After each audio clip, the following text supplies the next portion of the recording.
அதுக்கப்புறம் என்ன சொல்ற மியூசிக் டைரக்டர் வந்து கார்த்திக் சார் வந்து எனக்கு தெரிஞ்சு எப்படி சொல்லுது பையனை ஸ்டார்ட் பண்ணும்போது போன்ல தான் கம்யூனிகேஷன் பண்ணோம். அதுக்கப்புறம் வந்து எப்படின்னா இவங்க பேருக்கு வரதுக்கு முக்கியமான காரணம் வந்து அவரோட மெனக்கெடுதல் ஜாஸ்தி. ஃபாலோ பண்ணிட்டே இருப்பாரு எல்லா விஷயத்தையுமே. சார் ஒரு எங்கேயும் மைனஸ் ஆயிடாம சார் இதுதான் தேவை நமக்கு, இதுக்கு மேல நமக்கு எதுவும் ப்ரொடக்ஷன் ரிலேட்டடா எதுவும் ஜாஸ்தியா போவானா, ஏதாவது மைனஸ் பிளஸ் இருந்தா நாங்க டிஸ்கஸ் பண்றதுல கரெக்டா பண்ணி போயிட்டு இருந்தோம். டைரக்டரும் ஃபாலோ பண்ணி ஃபர்ஸ்ட் கேரளா போனாரு, கேரளாக்கு அப்புறம் தேனி போனாரு, தேனில இருந்து அப்படியே கம்பம், அப்படியே ஒரு எப்படி சொல்றது ஒரு சவுத் இந்தியா டூர் மாதிரி, நார்த் இந்தியா டூர் மாதிரி சவுத் இந்தியா டூர் போயிட்டு இருந்தாரு. நல்லபடியா படம் பண்ணிட்டு வந்தாரு. படமா அந்த படம் வந்து எப்படி இருக்குன்னா ஒரு போல்டு ஸ்கிரிப்ட், அதுல எந்த மாற்று கருத்தும் கிடையாது. நான் அதனாலதான் நான் என்ன பிளான் பண்ணேன்னா ஃபர்ஸ்ட் பிரஸ்ல இருந்து இந்த படத்தை கொண்டு போவோம், பத்திரிகையாளர்கள்ட்ட இருந்து இந்த படத்தை கொண்டு போயிட்டு அங்க இருந்து 1 by 1 பிளான் பண்ணுவோம்னு சொல்லி தான் ஸ்டார்ட் பண்ணோம். அது நல்லபடியா வந்திருக்கு நம்புறேன்.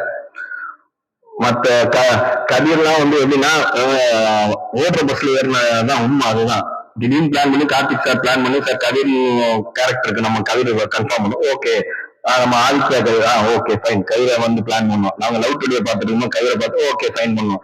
அப்படியே மியூசிக் டைரக்டர் ஆல்ரெடி ஃபைன் பண்ணோம். மியூசிக் டைரக்டர், கேமராமேனு, அதுக்கப்புறம் பாரதி சார், அதுக்கப்புறம் வேற என்ன ஷிவின்லாம் வந்து எப்படின்னா பிளான் பண்ணணும். ஷிவின் பிளான் பண்ணோம்னா அவங்க வந்து அந்த டைமுக்கு எல்லாமே டைமுக்கு பண்ணி கொடுத்தாங்க. யாருமே எங்கேயுமே டிலே ஆகல. படம்லாம் எனக்கு தெரிஞ்சு மார்ச் வெளியிடுறதுக்கு பிளான் பண்ணிருக்கோம். படமா போல்டா ஸ்கிரிப்டா இருக்கு. அந்த நம்பிக்கையோட படம் சீக்கிரம் வெளியிடுறதுக்கு உண்டான ப்ராசஸ் பண்ணிருக்கோம். டைரக்டர் எனக்கு தெரிஞ்சு டைரக்டர் ப்ரொடியூசரும் ஹெல்த்தியா கம்யூனிகேஷன்ல இருந்தாலே பாதி பிரச்சனை சினிமால வராதுன்னு நம்புறேன். அதுக்கு நடுவுல 1-2 என்ன சொல்றது, ஒருத்தர் ஒண்ணு சொல்லுவாங்க இன்னொருத்தர் ஒண்ணு சொல்லுவாங்கன்றத டைரக்டரும் ப்ரொடியூசரும் ரிலேஷன்ஷிப்ல இருக்காங்க. ரிலேஷன்ஷிப்ல என்ன சொல்றது, படம் புரிஞ்சோட தொடர்பு இருப்போம்ன்றத நாங்க ஊர்ஜிதமா சொல்றோம். அதுல எந்த மாற்று கருத்தும் கிடையாது, ஊர்ஜிதமா இருப்போம். ஏன்னா என்னன்னா ஒரு ஃபேமிலி மாதிரிதான் இந்த படம் பண்ணோம். எல்லா படமும் அப்படிதான் ட்ரை பண்றோம், இந்த படமும் அப்படிதான் பண்ணோம். இந்த படம் நிறைவடைந்ததுனால இப்ப ரிலீஸ்க்கு ரெடி பண்ணிட்டோம், அவ்வளவுதான். இந்திராவும் இதே மாதிரிதான். இந்திராவும் நாங்க எல்லாமே ஒர்க் பண்ணது மொத்தமா பிளான் பண்ணி அதுவும் கூடிய விரைவில் சந்திப்போம். இறைவன் மிகப்பெரிய இந்த வருடத்துல படம் ஷூட்டிங் முடிச்சுட்டு ரிலீஸுக்காகவும் ரெடி பண்ணிருக்கோம். ஒரு எப்படி சொல்றது, புது பண்ண முதல் படம் மட்டும் எங்க அண்ணா அமீர் என்ன பண்ணாரு. மற்ற 4 படம் பண்ணிருக்கோம். 4மே புதுமுக இயக்குநர்கள் தான். அது கலையாவே 4 படமுமே வந்து புதுமுக இயக்குனர் தான். மியூசிக் டைரக்டர் பீஸ் தான், டிஓபி பீஸ் தான். அதுல என்ன யாருக்கு என்ன நம்மளால பண்ண முடியுமோ அது டேலண்ட்டை ப்ரூவ் பண்றதுக்கு நம்ம சினிமாவுக்கு வந்து நம்ம பல தொழில் பண்ணிட்டு இருக்கோம். இந்த தொழிலையும் ஜெய் போன்ற நம்பிக்கையில பயணத்தை ஸ்டார்ட் பண்ணிருக்கோம். அது இறைவனர்களால் நல்லபடியா வரும் நம்புறோம். அதே மாதிரி இங்க வந்து விஸ்காம் ஸ்டூடெண்ட்ஸ் ஆக்சுவலா இப்ப நீங்களும் இதை பார்த்திருப்பீங்க. உங்களோட இலக்கு இதாதான் இருக்கும்.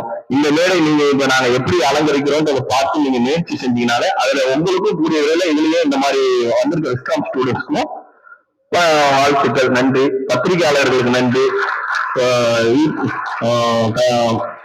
நிக்கி சார் வந்து எப்படின்னா ஃபன் பண்ணிக்கிட்டே இருப்பாரு. ஆனா செய்ய வேண்டிய வேலையை கரெக்டா செஞ்சிருவாரு.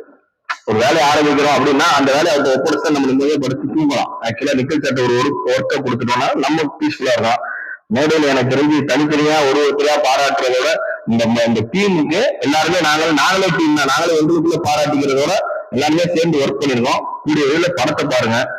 கான்பிடென்டா நாங்க கான்பிடென்டா இருக்கோம். அந்த கான்பிடன்ஸ் எந்த லெவலுக்கு இருக்குன்னு பத்திரிகையாளர்கள் நீங்களும் படம் பார்ப்பீங்க. கூடிய விரைவில் பார்த்துட்டு அதுக்கு நீங்க என்ன இருக்கோ நீங்க பண்ணிக்கணும். சரிங்களா? Thank you so. அதே மாதிரி ட்விட்டர்ல எங்களுக்கு Facebook, Twitter, Instagram Arya sir, Ranjith sir, Vijay Sethupathi sir, Vetrimaaran sir, Ameer sir எல்லாமே இந்த படத்தை சப்போர்ட் பண்ணதுக்கு எல்லாத்துக்குமே சப்போர்ட் பண்ணிட்டு இருக்கிறதுக்கு சப்போர்ட் பண்ணதுக்கு எல்லாத்துக்குமே மிக்க நன்றி. Thank you you much.